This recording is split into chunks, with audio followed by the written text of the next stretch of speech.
Autograph, அப்புறம் ரீசெண்டாக release ஆன ஜோ, இந்த மாதிரி படங்கள் வரிசையில் அடுத்து ரிலீஸ் ஆகிட்டு ஒரு ஃபீல் குட் படம் தான் இந்த Sabanayagan. Hi and welcome to cinema. இன்னைக்கு நம்ம பார்க்க போகிற படம் Sabanayagan. And girls, he is single. மாமா சபாநாயகன் அப்படிங்கிற டைட்டில் பார்த்தோன்னே இது அரசியல் படம் போல, அசோக் செல்வனின் அரசியல் அப்படின்னு டேக் வைப்பாங்க அப்படின்லாம் நம்ம நினச்சோம். பட் அசோக் செல்வன் எதுக்கு அதெல்லாம் பண்ணக்கூடாது அப்படின்னு ஒரு தாட் நமக்கு இருந்துச்சு. அதே எதிர்பார்த்த மாதிரி தான். சபாங்கிறது ஹீரோ பேரா, இந்த கதையோட நாயகன் காட்டி சபாநாயகன் அப்படின்னு பேர் வச்சுருக்காங்க. அதுக்கு ஒரு விளக்கமும் படத்தில் வச்சுருக்காங்க, ஏன் அவர் சபா அப்படிங்கிற அதெல்லாம் ஓகே தான், நல்லா தான் இருந்துச்சு. இந்த படத்தோட கதை என்னன்னு பார்த்துட்டா, அதாவது ஹீரோ இருப்பாப்ல, அவர் பிடிச்சி ஆடிட்டு இருப்பாப்ல, அவரை வந்து போலீஸ் பிடிச்சி போயிடுவாங்க. ஹீரோவோட இன்னொருத்தையும் சேர்த்து அரெஸ்ட் பண்ணுவாங்க. அவன் வந்து ஒரு லவ் ஸ்டோரி சொன்னோன்னே பாவனை இறக்கி விடுங்க அப்படின்ட்டுருவாங்க. அதை பற்றி காரணம் ஹீரோ, ஏயா ஒரு லவ் ஸ்டோரி சொன்னவங்களுக்கே இறக்கி விடுங்கிறேன், நான் எத்தனை லவ் ஸ்டோரி வச்சுக்க தெரியுமா, நான் சொன்னேன் என்னெல்லாம் கொண்டு போய் வீட்டிலே விட்டு வந்துருவீங்க போல அப்படின்னு சொல்லிட்டு ஒவ்வொரு லவ் ஸ்டோரியாக சொல்ல ஆரம்பிக்கிறாரு. அப்போ அந்த லவ் ஸ்டோரியில் என்னாச்சு அப்படிங்கிறது தான் இந்த சபாநாயகன். இதை பார்த்த உடனே நமக்கும் எவ்வளோ லவ் ஸ்டோரிலாம் இருக்குது அப்படிங்கிற ஒரு மலரும் நினைவுகள் வந்துச்சு. சரி, ஓகே, அதை விடுங்க. இந்த படத்தில் வந்து இது ஒரு ரோம்காம், அதனால வந்து ஆப்வியஸாக கொஞ்சம் ரொமான்ஸு, கொஞ்சம் காமெடி அப்படின்னு இருக்கும் பார்த்தோம். பட் இதில் மோஸ்ட்லி காமெடி தான் டாமினேட் பண்ணிடுச்சு அப்படின்னு சொல்லலாம். ரொமான்ஸ் அதுவும் இருந்துச்சு, பட் கொஞ்சம் கம்மியாக இருந்துச்சு அப்படின்னு சொல்லலாம். இதில் வந்து 4 கதை இருக்குது. அதாவது ஹீரோ ஸ்கூல் படிக்கிறாரு, காலேஜ் படிக்கிறாரு, அதுக்கப்புறம் வெட்டியாக சுற்றுறாரு, அதுக்கப்புறம் MBA படிக்கிறாரு. இந்த மாதிரி ஒரு 4 ஃபேஸ் ஆஃப் லைஃப் ஹீரோவோட இருக்கு. அதில் வந்து ஒரு 3 ஃபேஸுமே வந்து நல்லா போர் அடிக்காமல் இன்ட்ரெஸ்டிங்காக போயிடுச்சுன்னு சொல்லலாம். அந்த வெட்டியாக சுற்றுற ஃபேஸ் தவிர அது கொஞ்சம் லென்த்தாக இருந்துச்சோ அப்படிங்கிற மாதிரி ஒரு ஃபீலிங் இருந்துச்சு. இந்த படத்தில் வந்து காமெடி எக்ஸலண்ட்டாக ஒர்க் அவுட் ஆயிருக்கு. நீங்கள் எந்த சீனில் காமெடி சீன் எடுத்தாலும் சிரிக்காமல் இருக்க முடியாதுங்கிற அளவுக்கு பயங்கரமாக எல்லா காமெடியும் ஒர்க் அவுட் பண்ணியிருந்தாங்க. அதுக்கப்புறம் நாஸ்டாலஜிக் மொமெண்ட்ஸ், இந்த மாதிரி பாடம் எடுத்துக்கிட்டாலே அவ்வளோதான். நமக்கு வந்து நீ என்ன பண்ண தெரியும் அவங்க ஸ்கூல் வயசில் அப்படின்னு நம்ம பின் பண்ணிய பெறான்ற அளவுக்கு ஏதாவது ஒரு எண்ணத்தை தூண்டி விட்டுருவாங்க. அந்த மாதிரி இந்த படமும் நம்மளுக்கு பல எண்ணங்களை தூண்டி விட்டுச்சு அப்படின்னு தான் சொல்லணும். அந்த மாதிரி நாஸ்டாலஜிக் மொமெண்ட்ஸை நல்லா என்ஜாய் பண்ணுறதுக்கு இந்த படத்தில் நிறைய சீன்ஸ் இருக்குது. அதுக்கப்புறம் லவ் சீன்ஸ். அதுக்கப்புறம் இந்த லவ் சீன்லாம் வந்து பார்த்துக்கிட்டோம்னா நம்ம படத்தில் பார்க்குற மாதிரி hey Jessie, I don't want to be a brother Jessie அப்படிங்கிற மாதிரி எதுவும் இல்லை. இது வந்து உண்மையிலே ரியலிஸ்டிக்காக நம்ம வந்துட்டு மச்சான் அந்த பொண்ணு ஒன்றா தாண்டா பார்க்குது அப்படி நம்ம வாழ்க்கையில் வந்து சொல்லியிருப்பான். அவனுக்கெல்லாம் இந்த படத்தை வந்து கூட்டு போய் காட்டுங்க, நீ தாண்டா இப்படி என் வாழ்க்கையை சந்திச்சது அப்படிங்கிற மாதிரி அந்த மாதிரி ஒரு ரியலிஸ்டிக்கான நம்ம வாழ்க்கையை நடந்த காமெடியெல்லாம் எடுத்து பண்ணியிருந்தாங்க. அது வந்து ரொம்ப ரிலேட்டபிளாக நல்லா இருந்துச்சு அப்படின்னு வந்து சொல்லலாம். அதுக்கப்புறம் இந்த படத்தில் வந்து ஒரு புது டேக் மாதிரியே ஒன்று வந்து பண்ணியிருந்தாங்க. அதாவது ஃபஸ்ட்டு யாரை டேட் பண்ணுறது முக்கியம் இல்லை சார், சோல்மேட்டை ஃபைன் பண்ணுறோமா அப்படிங்கிறது தான் முக்கியம் அப்படிங்கிற மாதிரி எனக்கு STR ஞாபகம் தான் வந்துச்சு. ஃபர்ஸ்ட்டில் யார் ஃபஸ்ட்டு வர்றாங்கிறது முக்கியம் இல்லை, லாஸ்ட்டில் யார் ஃபஸ்ட்டு வர்றாங்க தான் முக்கியம் அப்படிங்கிற மாதிரி தான் எனக்கு ஃபீல் ஆச்சு. பட் படத்தில் பார்க்கும்போது அந்த டேக் வந்து கரெக்டாக சூட்டபுளாக இருந்துச்சு அப்படின்னு வந்து சொல்லலாம்.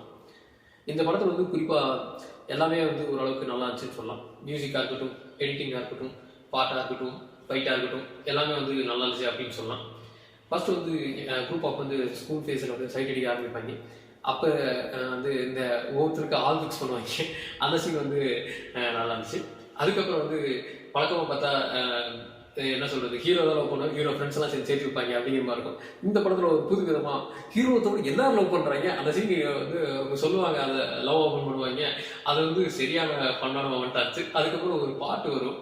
பாட்டு வந்ததுக்கப்புறம் ஃபீல் பண்ணி டான்ஸ் ஆடிட்டு ஹீரோ வந்துட்டு வந்து பாட்டு முடிச்சுட்டு வருவோம். அப்படி அதுக்கப்புறம் வந்து ரிவீல் பண்ணுவார், சார் நான் மட்டும் தான் ஹீரோ நினச்சி ஃபீல் பண்ணி ஆடிட்டு இருந்தேன் சார், எல்லாம் கூட ஆடுறாங்க நினச்சேன், அப்புறம் தான் சார் தெரிஞ்சு எல்லாருமே அவனோட ஹீரோவாக ஃபீல் பண்ணி டான்ஸ் ஆடிட்டு இருந்தாங்க அப்படின்ட்டு. அந்த சீன் வந்து உண்மையிலேயே செம பண்ணாக இருந்துச்சு. அதுக்கப்புறம் வந்து மைண்ட் சாங் வந்து ஒரு காலேஜ் பஸ் ஓப்பன் பண்ணுறேன் அப்படின்ட்டு ஒரு பாட்டெல்லாம் ஆரம்பிப்பார். சார் இது நல்லா இருக்குது சார், ஒரு மாதிரி ஸ்கூல் காலேஜ் கம்பேர் பண்ணி அப்படின்னு தம்பி அதெல்லாம் எந்த ஆணையும் பிடிக்க மாட்டா கரைக்கும் அப்படின்னு சொல்லுவார். அந்த சீன் வந்து உண்மையிலேயே செம பண்ணாக இருக்கும். காலேஜ் பர்சன் வந்து இவர் வந்து ஒரு ஹீரோனை பார்க்க போயிட்டு வரும்போது பிரச்சனை பண்ணாங்க, நான் உங்களை அடித்தேன் அப்படின்னு சொல்லுவார். அதுக்கு மைண்ட் சாங் சொல்லுவார், தம்பி கதை பெறது ஆனதுக்கப்புறம் அவனோட 10 அடி போடான்னு அவர் சொல்ல முடியும், ஒரு 10 கிலோமீட்டர் தள்ளி போய் விழுந்தான்னு சொல்லு அப்படின்ட்டு ஒரு பண்படி வருவார் அந்த ஃபைட்டு முடிச்சதுக்கப்புறம். அது சமகலாயாக இருந்துச்சு. அதுக்கப்புறம் வந்து ஹீரோட ஃப்ரெண்டு இவர் நக்லைட்ஸ் அருண்குமார், அவர் வந்து ஒரு டாக்டர் வேஷம் போட்டு போவார். டாக்டர் வேஷம் போட்டு அவர் இன்ட்ரோடியூ ஆகிறதுக்கு முன்னாடியே ஒரு அந்த இது வந்து நல்லா ஃபன்னாக இருக்கும். அதுக்கப்புறம் அந்த சீனில் வந்து ஒரு உண்மையிலேயே ஒருத்தருக்கு வந்து ஒரு ஹார்ட் அட்டாக் வரும். அந்த சீன் செம ஃபன்னாக இருக்கும். அது வந்து செம ஒரு சிரிப்பான மொமெண்ட்டாக இருந்துச்சு அப்படின்னு சொல்லலாம். அதுக்கப்புறம் வந்து தானே தெரியும் மேகா ஆகாஷ் அவங்க வேறு ரொம்ப நாள் கழிச்சு படத்தில் பார்த்துல நமக்கு கொஞ்சம் கண்ணு குளிர்ச்சியாக இருந்தது. அதுக்கப்புறம் அந்த கதைக்கு அதுக்கு ஒரு ட்விஸ்ட் வேறு வச்சுருப்பாங்க. அதுவும் வந்து ஒரு நல்ல ட்விஸ்ட்டாக இருந்துச்சு அப்படின்னு சொல்லலாம். கிளைமேக்ஸ் ட்விஸ்ட் வந்து யாரும் மோஸ்ட்லி கெஸ் பண்ண மாட்டாங்கன்னு நினைக்கிறேன். அந்த மாதிரி ஒரு ட்விஸ்ட்டாக இருந்துச்சு. 3-4 ஹீரோயின்ஸ் இருக்காங்க, எல்லாருமே நல்லா பண்ணியிருக்காங்க அப்படின்னு சொல்லலாம். அதுபோக இவர் வந்து எருமசாணி ஜெயசீலனும், அதுக்கப்புறம் இவர் நகலை சரண்குமார் அவங்க எல்லாரும் காமெடி நல்லா பண்ணியிருக்காங்க அப்படின்னு சொல்லலாம். இது எல்லாத்துக்கும் மேலே அசோக் செல்வன் வந்து வழக்கமாக கொடுத்தது வந்து பயங்கரம் பண்ணுவார். இதுலேயும் வந்து சூப்பராக பண்ணியிருக்காரு. குறிப்பாக வந்து ஒரு மைண்ட் வாய்ஸ் ஒன்று ஓடும், அதுக்கு அவர் ஒரு எக்ஸ்பிரஷன் ஒன்று கொடுப்பாரு. அந்த சீன்லாம் வந்து பேசாமே வந்து சிரிக்க வச்சுட்டாப்ல அப்படின்னு சொல்லலாம். அதெல்லாம் நல்லா இருந்துச்சு. ஹீரோயின் எல்லாம் வந்து ஏதோ பார்க்க சுமாராக தான் இருக்காங்க அப்படிங்கிற மாதிரி காட்டிட்டு அதுக்கப்புறம் அவங்களுக்கு பியூட்டிஃபுல்லாக ஹீரோ கண்ணுக்கு தெரியுறாங்க அப்படின்ட்டு ஒரு மாதிரி காட்டியிருப்பாங்க.